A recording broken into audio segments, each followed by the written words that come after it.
Hail and welcome to the Lightseers and Mystics Haven podcast.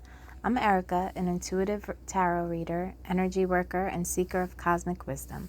With a Virgo sun, Cancer moon, and Gemini rising, I weave together deep introspection, emotional intuition, and a love of storytelling. As a 6-2 pure generator in human design and a master number 22 in numerology, my purpose is to guide, create, and inspire. This podcast is an extension of my Substack, The Lightseers and Mystics Haven, a sacred space where we explore tarot, astrology, human design, and many of the other unseen forces shaping our lives. Whether you're here for insight, self-discovery, or a touch of magic, you're in the right place. So take a deep breath, open your heart, and let's dive into the mysteries together. Trigger warning. This episode contains discussion of child abuse, including emotional, physical, and sexual trauma. Please take care of yourself as you listen. Feel free to pause or skip this episode if it feels too heavy for where you are in your life right now. Your well-being always comes first. If you or someone you know is experiencing abuse or needs support, please reach out to one of the resources listed in the description. You are not alone, and there are people ready to support you. Reaching out for help is a powerful and a courageous act. Whether it's a trusted friend, a professional, or one of the resources below, your healing matters, and you do not have to do this alone. Hey there, and welcome back to the Lightseers and Mystics Havens podcast. I'm so glad that you're here with me today. This episode is going to be a little bit tender, a bit raw, and very, very real. We're going to talk about some stuff that I've been reflecting on recently. The concept of informed forgiving, especially as it relates to our childhood experiences and the trauma we carry forward from them. Now, this isn't about rushing to forgiveness or bypassing pain. It's about an honest, informed look at what shapes us and choosing what we do with that awareness. Today's conversation is part reflection, part unpacking, and part soul medicine. So if you've been holding space for your inner child, trying to make sense of your past, or wondering how to make peace without losing your power, this one's for you. So what do I mean by informed forgiving? To me, it's the practice of consciously choosing forgiveness. Once we've done the work to understand, not excuse, and the distinction here is important, what happened. It's not about letting people off the hook or pretending things didn't hurt. It's about standing in the truth of what was, seeing it clearly, and deciding from that clarity whether forgiveness serves our healing. It's different from blind forgiveness, which sometimes shows up as they did their best or it wasn't that bad. Informed forgiveness says, yes, it was bad. Yes, it affected me. And yes, I still get to decide how I move forward. For me, I realized I was forgiving too quickly without acknowledging the hurt first when I started reflecting on how easily I excused my father's absence as a child. I didn't have much of a relationship with him until this brief period when I was 9, and then again when I sought him out when I was 15. I forgave him very quickly, brushing off years of absence and disappointment just to have a relationship. That forgiveness came at the cost of so much unacknowledged pain. And the pattern continued, like when he skipped my high school graduation to spend time with a girlfriend who was visiting, or when I showed up the night before my wedding to pick him up, only to find him so drunk he couldn't even remember why I was there. I packed his suitcase, brought him with me, and he walked me down the aisle the next day in a striped polo and a blazer. All forgiven in the name of having a father. But none of that pain had been honored. That is not informed forgiveness. That's survival. When we start viewing our past through the lens of informed forgiving, something powerful happens. We stop making excuses and we stop carrying blame. We become more compassionate towards ourselves and others without betraying the part of us that was hurt. It gives us room to hold more than one truth at once, that someone can have loved us and have harmed us, that we can grieve our past and be grateful for what it taught us. It also empowers us to break cycles. When we understand how our caregivers' wounds shaped their behavior, we begin to see how generational pain plays out. And in that recognition, we gain the power to choose differently. For most of my life, I put the majority of the blame from my past on my mother. I mean, after all, she was the one who was supposed to protect me, right? I grew up in my grandparents' home, my very Caucasian grandparents' home, with my mom and many of the members of her side of the family. It was such a toxic and abusive environment. As this overweight, multiracial young girl who developed early, I checked all the boxes for the kinds of abuse a child could endure.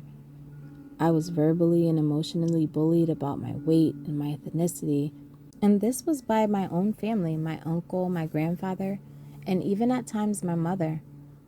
I was physically abused with whatever was closest, whether it was a coffee mug, a hanger, a can opener to the head, an extension cord across my legs and back while I was in the shower. I remember once I had to wear pants in the summer to hide the marks. There were also the typical belts and switches, you name it. There was sexual abuse too, first from an older cousin and then later from a brother-in-law. Looking back, it's no wonder I got on the first bus out of there, away from my family, when I graduated high school. And I've barely had a lot of contact since. In recent years, I've started to see how my mother was also a product of that environment. Since she passed in 2011, I've learned so much about her own childhood and the abuse that it held. Honestly, she probably thought I had it easy in comparison. Don't get me wrong, I don't excuse her inaction or the times that she added to my pain, but I understand more how deeply wounded she must have been. And while that awareness doesn't erase what happened, it does open a different door, one where I can start to release what I've carried without denying any part of my truth. Let's not sugarcoat it. There are real challenges to this kind of work. First, it can be emotionally exhausting. Looking back with awareness means we might feel the pain more acutely at first. It might shake loose memories or truths that we've avoided over the years. And if we're not careful, we can fall into overanalyzing or reopening wounds without having the support to hold ourselves. Second, there's a risk of intellectualizing the pain, where we get so good at explaining it, we stop feeling it. That's a big one. We start saying things like, I know why they did what they did, but we haven't yet let ourselves cry about it, or rage about it, or feel it all the way through. There have been times when I've explained my childhood in such a detached way, I've caught myself wondering if I'd really processed it at all. Like, was I just reciting some script? I could talk about the abuse, the trauma, the disappointments with such calm that it seemed like I had made peace with it. But deep down, I hadn't even felt it yet. That's not healing, that's coping. And there's a big difference. So how do we navigate this? How do we sit with our stories in a way that honors our truth, respects our pain, and still opens the door to healing? Honestly, I don't have all the answers, but here's what helped me. First, time. This work is intense and it unfolds in layers. You don't have to rush. In fact, you can't. Oftentimes, I thought I healed something or worked through a shadow, only to find a trigger catch me off guard years later. Then I just dig right back in and continue the work, though it has gotten a little easier with time. Second is validation. Allow yourself to name what happened without softening it, without minimizing it, calling it just what it is. I could only even begin to face the reality of my childhood traumas once I was willing to call them what they were: abuse. It took a long time to do this because, one, I wasn't alone in it. There were others around me, my cousins, my siblings, that were experiencing the same thing, and that somewhat normalized it. And two, I actually and unfortunately knew of friends and relatives who had it even worse than myself, and that made me feel like I should have been grateful. Now I can look back and recognize it for the abuse and trauma that it was. Third is support. Whether it's therapy, energy work, journaling, or community, don't do this alone. My own healing journey, one that I'm still on, by the way, would never have come so far if I didn't have the people and tools to help me through. I remember when I first opened up to one of my now best friends, and her reaction was my first clue that what I experienced was not normal and was not okay. And that was the start for me. Another thing is boundaries. Forgiveness doesn't mean reopening access. It doesn't mean reconciling. It can be silent, private, just for you. To this day, there are family members who I will not engage with, those who will never meet my children, and I'm okay with that. No one will ever guilt me into giving people who don't respect my boundaries access to me or my family. I have had to make peace a priority, and protecting that is my number one goal. Finally, one of the biggest things along the way is compassion. Compassion for the child you were, the adult you are, and even, only when it feels safe and true, the people who hurt you. I had to release myself of so much guilt that I didn't even realize I was holding on to. Guilt from when I was a child, as insane as that sounds to me now. Guilt from my adult self, when I choose not to disclose things, or for how my trauma has affected my parenting and my relationships. And more recently, little by little, I'm finding it within me to find understanding and compassion for those who took part in my abuse, recognizing that they too were products of something outside of their control, and maybe they haven't had access to the support and healing that I have. Informed forgiving is about reclaiming power. It's not about forgetting. It's remembering wisely. It's choosing to unburden yourself from the weight of unresolved pain, not because they deserve it, but because you do. If you're in this space right now where you're processing, remembering, feeling raw, just know I see you. I'm with you.